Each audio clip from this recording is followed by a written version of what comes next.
प्रभु तेरी वाणी जीवन की रोटी, नैनों की ज्योति अंधेरा मिटाती।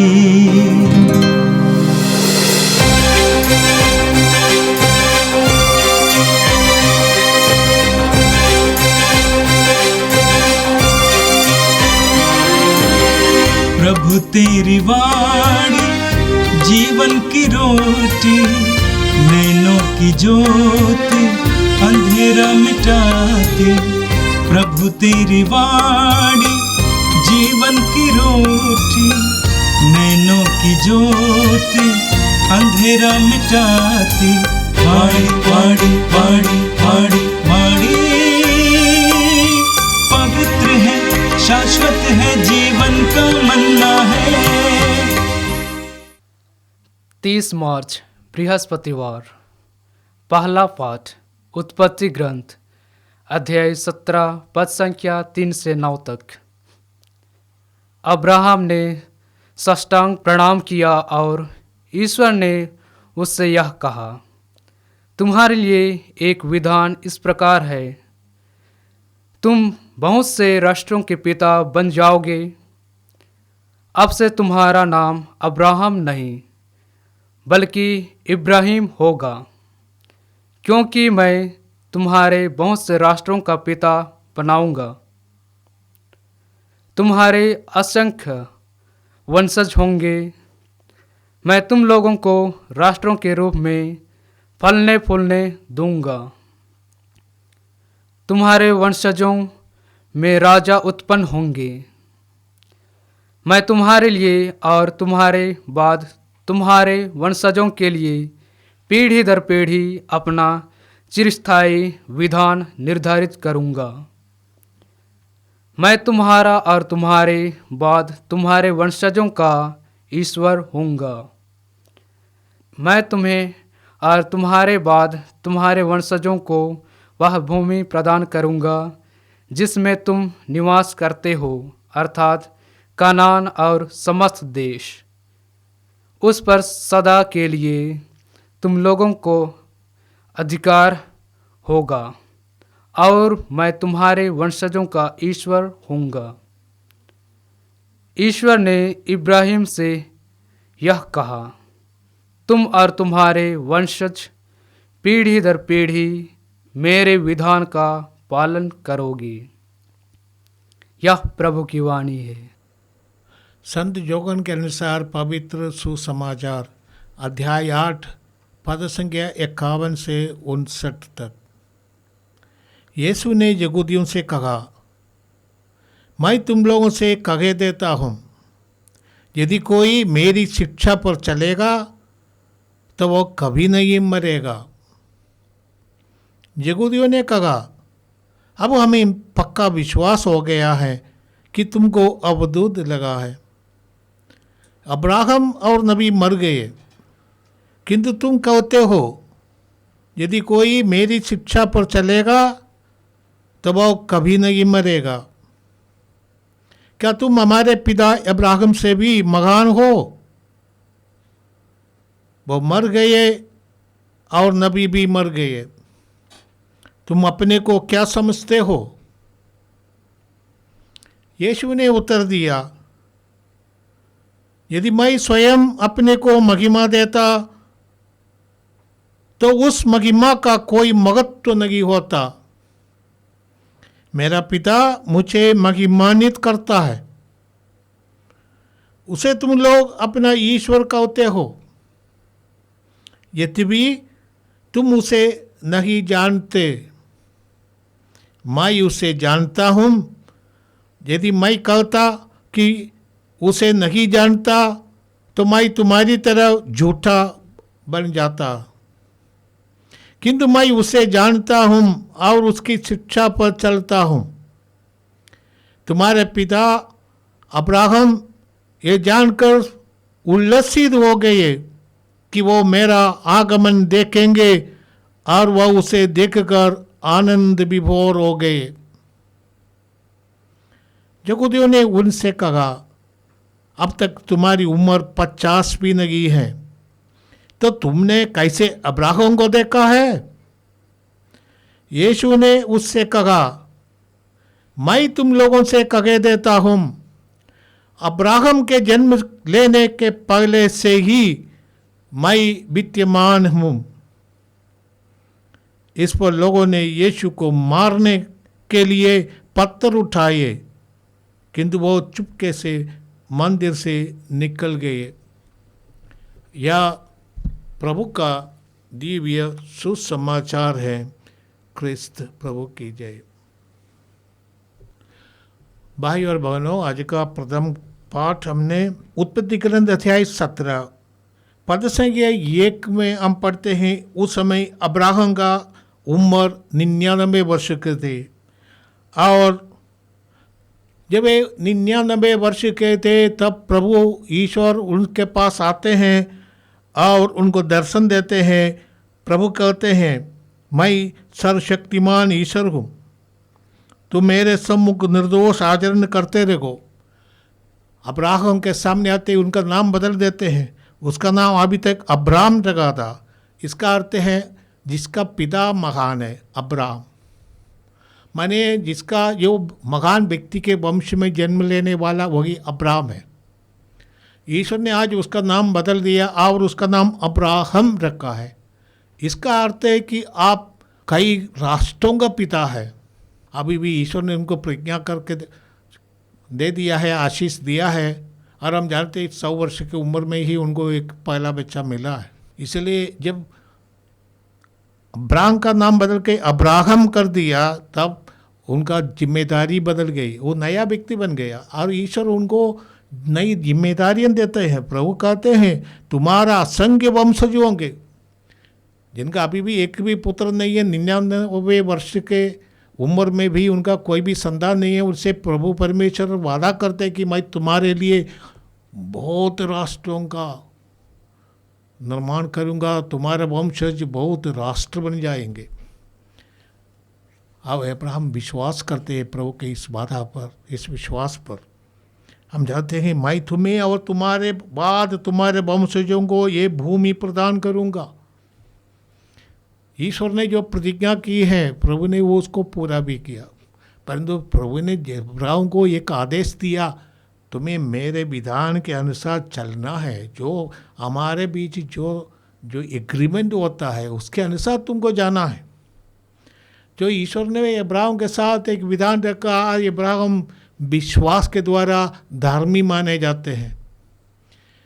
और जो कोई अब्राहम के जैसे ईश्वर पर भरोसा रखते, विश्वास करते हैं, उसको हम ईश्वर अब्राहम की संतति मानते हैं। जैसे हम पढ़ते हैं गलातियों के नाम पौलुस का पत्र अध्याय 3 पद संख्या 27 से 29 तक में हम पढ़ते हैं, जितने लोगों ने मसीह का बपतिस्मा ग्रहण किया उन्होंने मसीह को धारण किया है।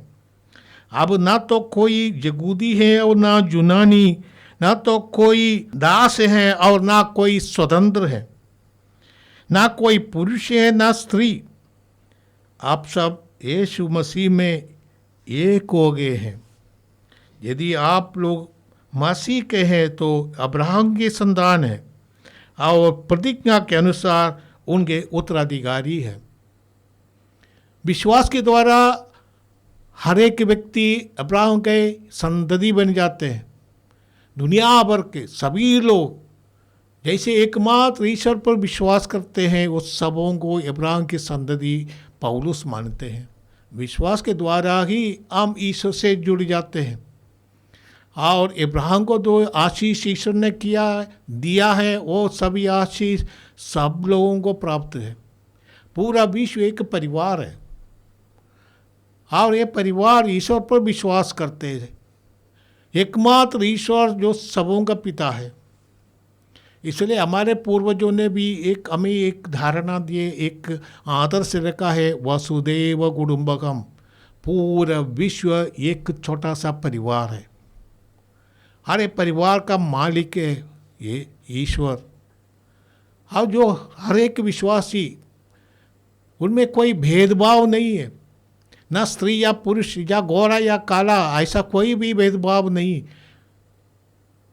ना तो वर्ण का भेदभाव, ना कोई व्यवस्था, व्यवसाय, काम धंधा, सब लोगों के लिए ईश्वर समान है।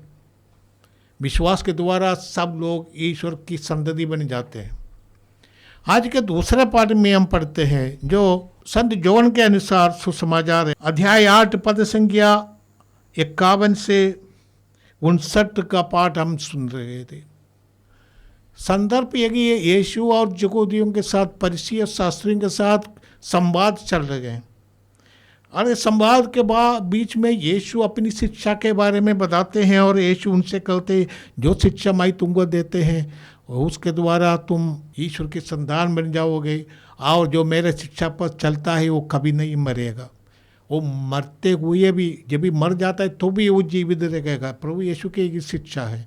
संसार के रूप से मरना तो शरीर मर जाना ये तो अलग बात है, परंतु आनंद जीवन का वो भागी है।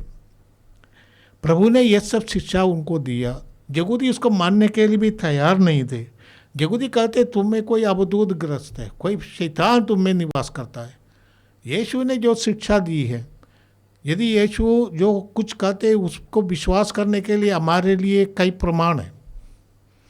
यीशु ने जो शिक्षा दी सब लोग मानते हैं ये महान शिक्षा है, और यीशु की शिक्षा ये महान है तो यीशु एक महान व्यक्ति होगा, या तो कोई धोखेबाज होगा। यहूदी सोचते हैं कि वो धोखेबाज है, और इसीलिए कहते हैं कि तुम अपने को ईश्वर के बराबर कर देते हो। यहूदी कभी भी किसी को ईश्वर के बराबर नहीं समझते हैं।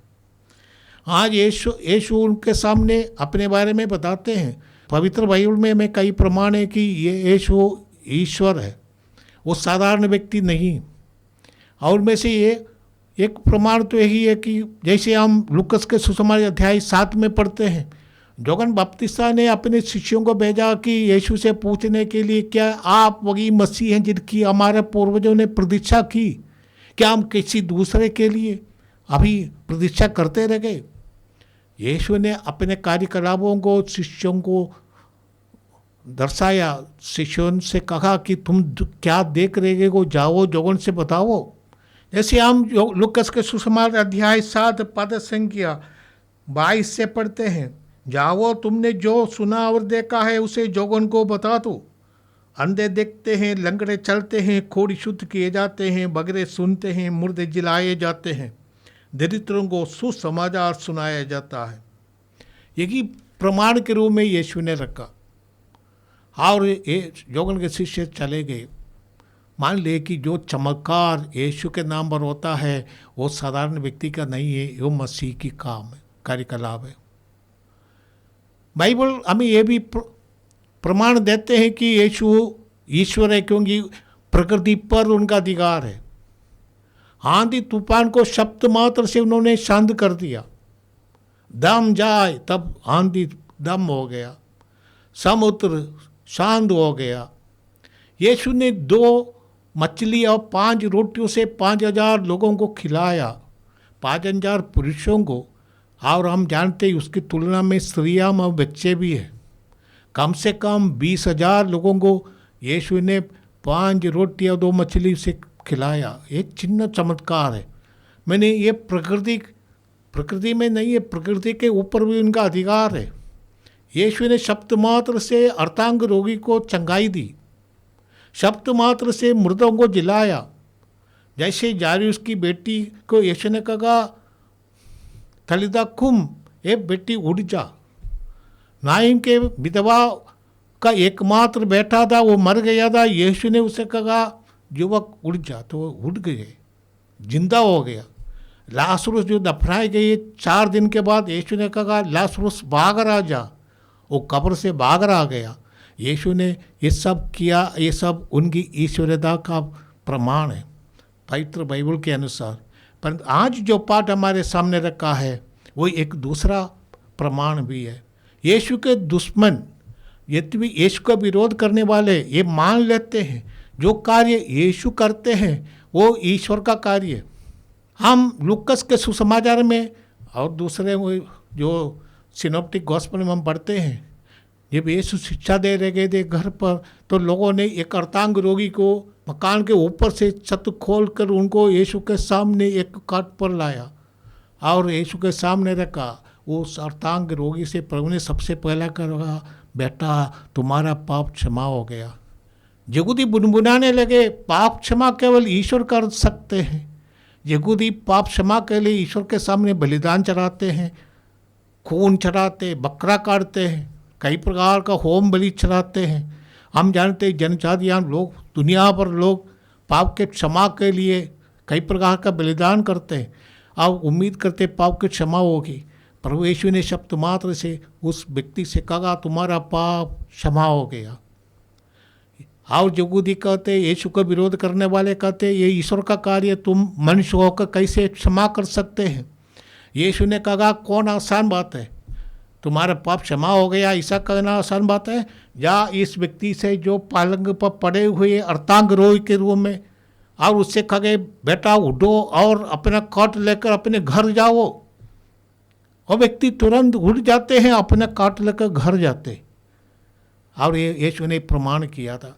आज के पाठ में यीशु यहूदियों से कहते हैं, तुम्हारा पिता अब्राहम ये जानकर उल्लसित हुए कि वो मेरा आगमन देखेंगे और उसे देखकर आनंद विभोर हो गए। यहूदी समझ गए है कि यीशु ये दावा करते हैं कि वो अनंत काल से जीने वाला है, अब्राहम से भी पहले रहने वाले हैं। और इसलिए वो लोग कहते हैं, तुम अभी भी 50 साल का भी नहीं है, कैसे अब्राहम तुमको देखा। यीशु ने उनसे कहा, मैं तुम लोगों से कहता हूँ, अब्राहम के जन्म लेने के पहले से ही मैं विद्यमान हूँ। ये तो भी हिंदी में अनुवाद है, विद्यमान है। अंग्रेजी में आई एम, अंग्रेजी में आई एम लिखा है, वो भी ईश्वर का परिभाषा है। निर्गमन ग्रंथ अध्याय 3 पद संख्या 14 में पढ़ते हैं, मूसा ने ईश्वर से पूछा, जो जलती हुई झाड़ी में मूसा को दर्शन दिया था और मूसा को अधिकार दिया, जाओ तुमको मैं नियुक्त करती अपनी जनता को मिस्र देश के गुलामी से बाहर निकाल कर लाओ, आज़ादी प्रदान करो। अपनी जनता की आवाज़ मैंने सुना, तुमको मैं उनके पास भेजता हूँ। तब मूसा बोले कि प्रभु हमको बताइए कि आपका नाम क्या है, मैं उनको आकर क्या बोलूँगा। ईश्वर ने उससे कहा, मेरा नाम है यावे। इसका अर्थ है कि मैं वास्तविकता हूँ, इसका अर्थ है मैं अस्तित्व हूँ, इसका अर्थ है मैं हूँ। अस्तित्व का वो स्रोत है, वो सदा बने रहने वाला है। और आज प्रभु यीशु यहूदियों से कहते हैं कि अब्राहम के जन्म लेने के पहले ही मैं हूँ। जो उनके सुसमाचार अध्याय 1 में हम पढ़ते, आदि में शब्द था, शब्द ईश्वर था, शब्द ईश्वर के साथ था और शब्द ईश्वर है। और जो आगे कहेंगे, वो शब्द ने शरीर धारण कर हमारे बीच निवास किया और हमें उनसे अनुग्रह पर अनुग्रह मिला है, वही है यीशु। और यहूदी समझ गए कि ये बोल रहे कि मैं ईश्वर हूँ, इसलिए यहूदियों ने पत्थर उठाया उनको मारने के लिए, क्योंकि ईशा निंदा करने वाले, यहूदियों के धर्म के अनुसार कोई ईश निंदा करता है उसको पत्थर से मार देना है। परंतु यीशु उधर से, उनका समय नहीं आया था, इसलिए उधर से चुपके चले गए, अदृश्यमान हो गए। परंतु यीशु ने जो दावा किया वो यहूदी समझ गए, उनका शत्रु समझ गए। और उनका रिएक्शन से ये पता चलता है, यीशु ने लोगों के सामने घोषणा की कि वो ईश्वर है। इसलिए कहते, इब्राहिम से पहले मैं हूँ। और हमारे सामने प्रभु यीशु ने ये प्रमाण भी रखा है अपने वचनों के द्वारा। और हम जानते हैं कि आगे जल कर मृतकों में से स्वयं जी उठकर यीशु मृतकों में से जी उठा तीसरे दिन, और ये स्थापित की उनकी शिक्षा सही है। और हमें ये निमंत्रण देता है कि हम उन पर विश्वास रखें। हमें ये वरदान मिला है उनको विश्वास करने पर, उनके पवित्र वचन को ग्रहण करने का हमें ये अवसर मिला है। और पवित्र वचन ग्रहण करने के बाद कृपा पर कृपा प्राप्त करना और वो कृपा के द्वारा उनके समान बन जाना, परिवर्तित हो जाना, ये अनुग्रह भी हमें मिला है। ये प्रमाण आज के पाठ हमें ये प्रेरणा देते हैं, हम अपने विश्वास को बढ़ाए। आइए हम प्रार्थना करें। हे पिता, तूने अब्राहम से कहा, वो उद्धवती में भी उनको तूने आश्वासन दिया और तुमने वो आश्वासन को पूरा किया। तू एक ईश्वर है जो सत्य संकल्प है, सत्य वचन है। वो कभी भी, ये प्रभु तेरी वचन कभी भी असमर्थ नहीं होता, सामर्थ्यवान वचन है। हर ये वचन मनुष्य बन का हमारे बीच निवास किया यीशु के रूप में। ये प्रभु हमारा विश्वास बढ़ाए। हर हम प्रभु पर हमारा विश्वास हमारे जीवन में परिवर्तन लाए। जैसे सभी लोगों को एक राष्ट्र बनने के लिए एक ही ईश्वर पर विश्वास करने का वरदान भी सबों को तुमने दिया है। प्रभु पूरे मानव जाति को एक ही दृष्टि से देखकर सबों को अपने भाई बहन समझकर यीशु के शिक्षा के अनुसार व्यवहार करने की शक्ति हमें दे। ये प्रार्थना करते हैं हमारे प्रभु क्रिस्त के द्वारा, आमीन। प्रभु तेरी वाणी जीवन की रोटी, नैनों की ज्योति अंधेरा मिटाती। वाणी वाणी वाणी वाणी वाणी